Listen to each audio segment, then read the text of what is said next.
Happy Labor Day, America.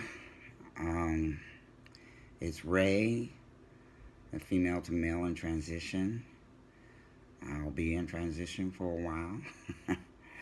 um, I have a topic that nobody is really talking about. Um, and the title of this video is called FTM Leadership, or the lack thereof. And I'll be speaking more about the lack thereof, um, because it's quite obvious as I move around the Atlanta metro that male to females way outnumber females to males visibly in society, and I have some theories about that. I don't have solutions, I just have theories.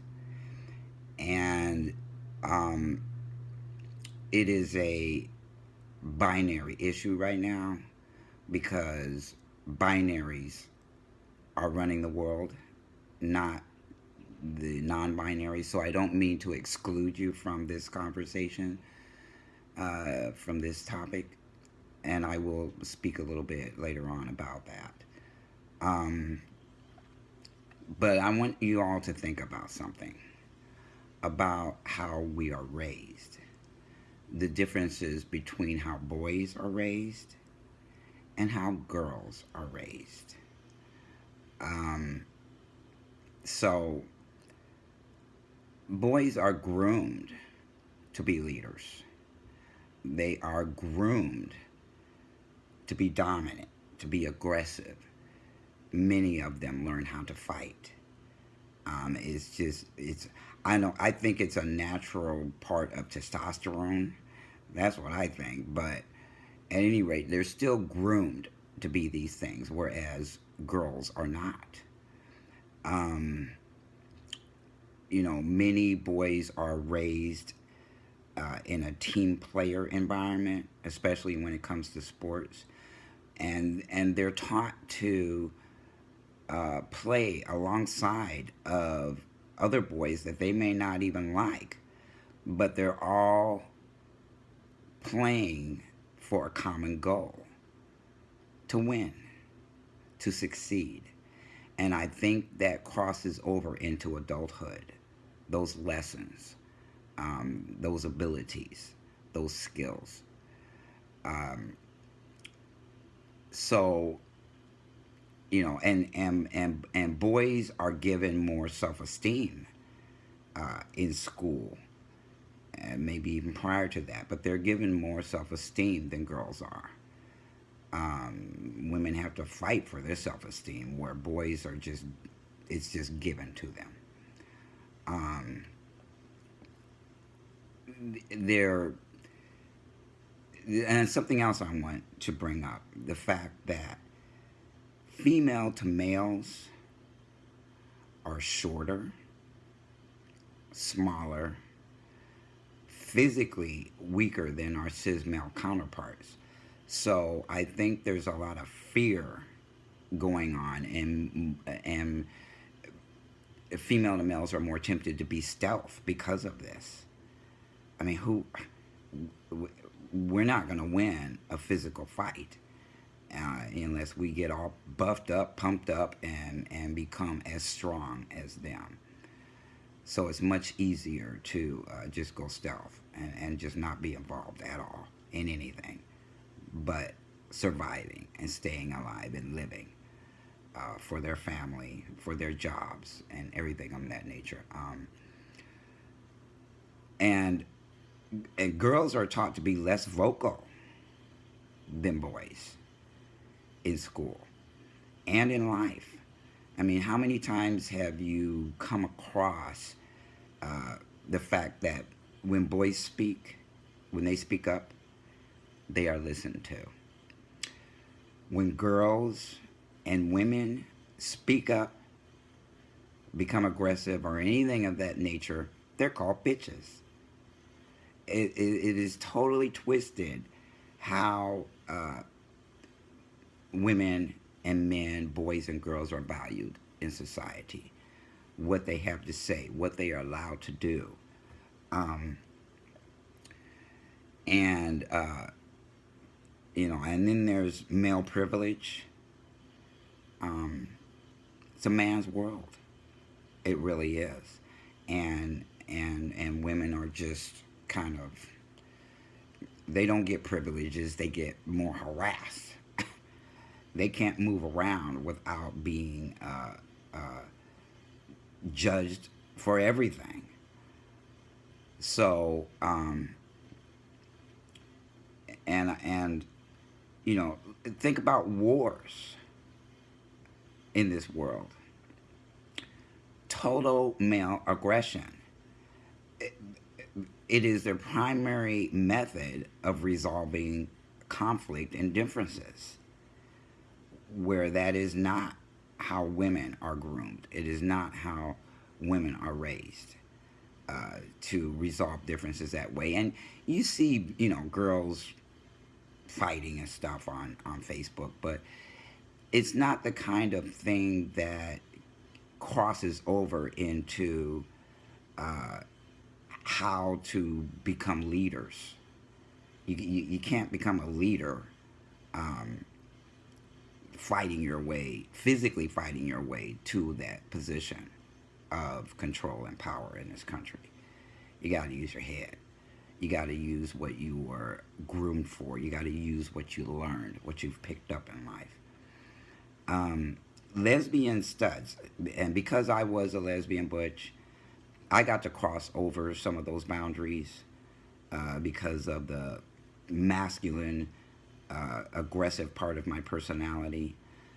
So I wasn't particularly stuck with the stigma of being more submissive. I've never been submissive in my life.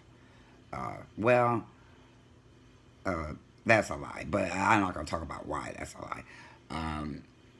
There are some things in life that I will take a back seat to, but as far as living, I am totally all man.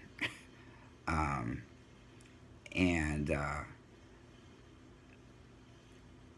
so, I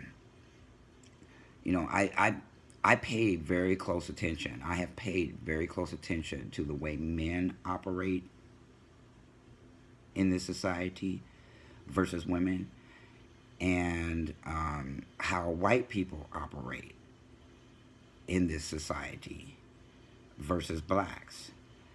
And, I just emulated what was going to work, what was going to succeed. And I have my father as my example. He doesn't know that he taught me how to be a man, but I adored him. I followed him everywhere. I wanted to be like him. Of course, I was completely frustrated by the fact that, I was raised as a girl and could not be a boy no matter what I did because of the lack of awareness and opportunities to transition into a boy or a man, back in the 70s. That just didn't really exist. And, women, more and more women are allowed into leadership positions in this country, but, it's pretty much like the same economic situation that blacks are in. They let us in very few numbers here and there. Not anything very overwhelming that we could actually become leaders on a very large scale. And men make more money than women just for being men as part of male privilege. So they, have an economic advantage over women. So I say all this to say that, as boys and men realize that they're male to females and they transition, they bring all their grooming with them, being taught aggression, being taught how to be dominant, being taught how to fight. They get to bring all that with them. So it's a no wonder uh, they outnumber female to males because we were women before we realized we were men, and we were raised as girls and women. So we have to pick this stuff up out of nowhere, um, with a whole society fighting against us being who we are.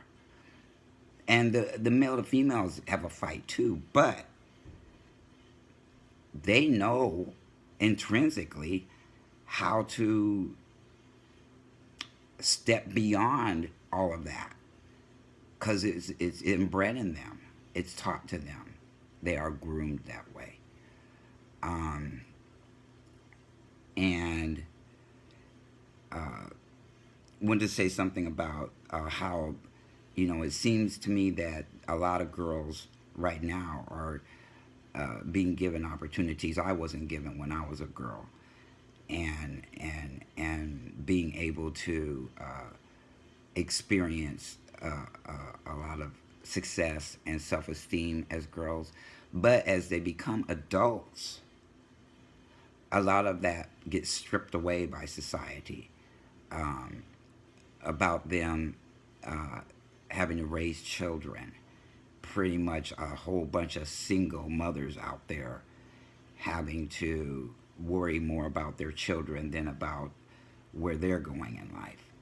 Um, and in the heterosexual uh, community, women are, taught to be subservient or somewhat submissive to their partners, their mates, their husbands, and let the husbands be the leaders in the family, while they take a back seat.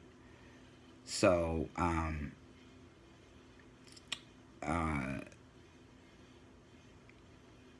so the women that manage to be in position of leadership, um, bravo, because they learned that stuff on their own.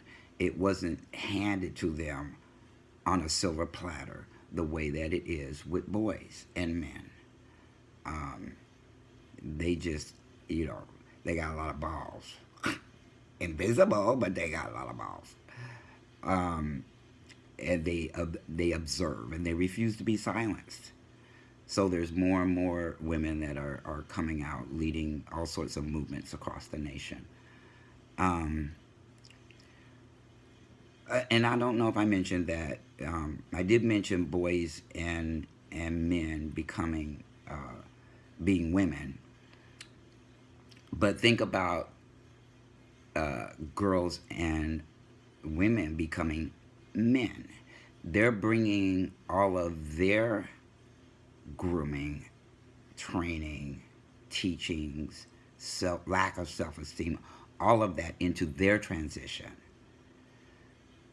and could very well be why uh, they're not choosing to be as visible as male to females. Um, uh, Other sexualities and gender identities are crossing boundaries, but again, they're not. Society makes sure that there's not much self-esteem in them either. I mean, look at the suicide rate. Uh, Look at the economic positions that transgenders are put in this country. Many of them are homeless and just don't stand a chance. So, until they're put in economic positions of power, the ceiling is still going to be low for them. The ceiling is low for people of color. The ceiling is lower for women. The ceiling is lower for blacks. The ceiling is just lower for anything except white men.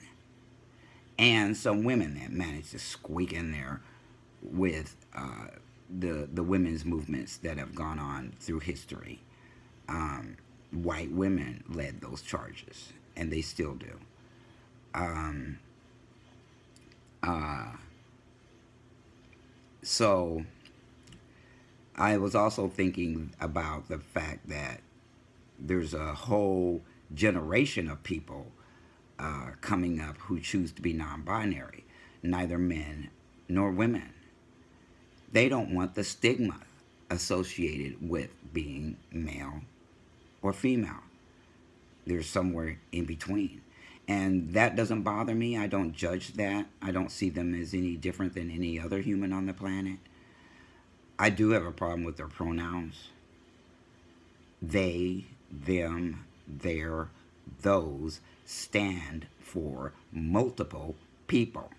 So they're going to have to come up with a different pronoun because I'm an English buff and grammar buff, and that them using that pronoun just messes with me big time. And I'm sure I'm not the only one that messes with. I avoid them altogether because I don't know, if they look like a man, I'm going to want to say he. And if they look like a female, I'm going to want to say she. I can't help it. I'm old school. I got raised binary. So I'm having a little bit of difficulty with non-binary people. But oh, I also wanted to mention, there's a lot of infamous FTMs running around, especially on YouTube and maybe some places on Facebook. They're famous, but they're not. They're famous on their own. They're creating fame for themselves. They're not involved that much in the movement of equality for transgender people. The way I see it, they're really not. They're not bringing people with them. They're just standing on their own and are not involved in the political or the legal fight. There's events that go on across the country from time to time, but not very often, and there's really not much cohesion with the female to male communities, especially not black trans men, black female to males. I hardly see any of them running around, although I did hear of a very, very successful event in Dallas, I think last year. I wish I had known about it, or wish I was transitioning at the time. I would have been there. So, oh, this is not a plug-in for Hillary Clinton because this is not a political video. But I bet dimes to donuts that woman learned more about leadership, aggression, all the things that I'm talking about through watching President Obama for the last 8 years and her husband for 8 years. She learned, she's got an advantage because she got to watch those men and be on the inside track. And it just speaks to what I'm saying about being groomed as a leader versus learning leadership. There's a difference. And the last thing that I'm going to say is that it's going to be very interesting when non-binaries start growing in numbers and moving forward in this fight.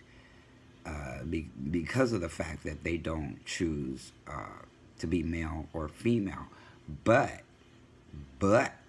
they need men to reproduce sperm, and